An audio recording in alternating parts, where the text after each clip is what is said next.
اسی طرح کلونجی کے حوالے سے جو بہت بہترین ایک مجرب عمل ہے صحابی بیان کرتے ہیں، صحیح بخاری کی حدیث ہے، سیدنا خالد بن سعد رضی اللہ تعالیٰ عنہ بیان کرتے ہیں، کلونجی کا ایک آزمودہ وہ نسخہ بیان کرتے ہیں، کہتے ہیں کہ ہم ایک سفر میں تھے، ٹھیک ہے۔ اچھا، اس سے پہلے میں وہ حدیث پھر کوٹ کر دوں یہاں پہ جو صحیح بخاری کی ہے کہ حبۃ السوداء، ان کالے دانوں کے اندر اللہ تعالیٰ نے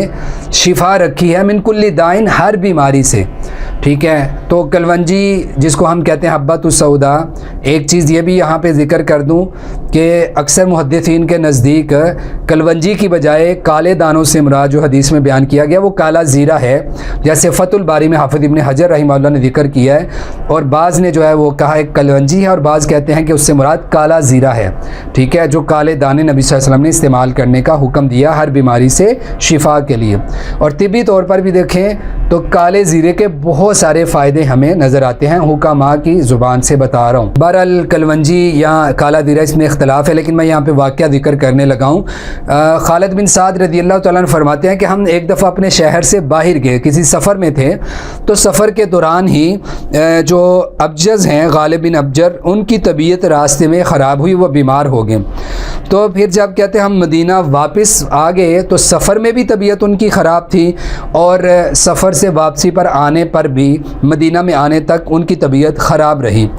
تو کہتے ہیں ابو عتیق رضی اللہ تعالیٰ عنہ صحابی ہیں، یہ ان کا پتہ لینے کے لیے آئے، تو کہتے ہیں انہوں نے کہا کہ تم کالے دانے استعمال کرو اس کی بیماری کے لیے، یعنی کلونجی سمجھ لیں۔ تو کہتے ہیں انہوں نے کہا کہ جاؤ اس کے 5 یا 7 دانے لے کر آؤ اور ان کو پیس دو، اور پیسنے کے بعد پھر ان کے اندر زیتون کا آئل مکس کر دو، ٹھیک ہے۔ زیتون کا آئل 5 یا 7 دانے پیسنے کے بعد کلونجی یا کالا زیرہ، ان کالے دانوں کو پیس کر ان کے اندر زیتون کا تھوڑا آئل ڈال دو، اور پھر فرمایا کہ اس کو ملا کر اس کے ناک کے جو دونوں نتنے ہیں، دونوں سوراخ جو ہیں، ان کے اندر قطرے ٹپکاؤ، ایک دائیں طرف پھر بائیں، پھر دائیں پھر بائیں، 7 قطرے۔ اکثر مجرب جو طریقہ ہے وہ لوگ بیان کرتے ہیں کہ 4 دائیں طرف اور 3 بائیں طرف، اس طرح سے 4 اور 3 قطرے اپنے ناک کے نتنوں کے اندر ڈال دیے جائیں۔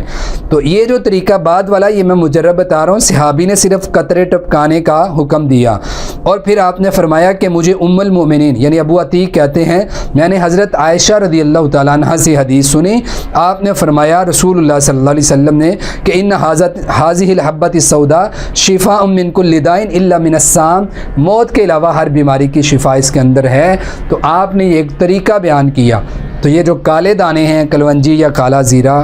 تو اس کے بارے میں یہ حدیث ہے، تو اللہ تعالیٰ نے اس سے ان کو شفا دے دی۔ تو یہ کسی بھی قسم کی بیماری ہے تو آپ یہ طریقہ استعمال کر سکتے ہیں، اس میں کوئی حرج نہیں، آپ کو فائدہ ہی ہوگا، کیونکہ زیتون کے حوالے سے ایک الگ حدیث بھی موجود ہے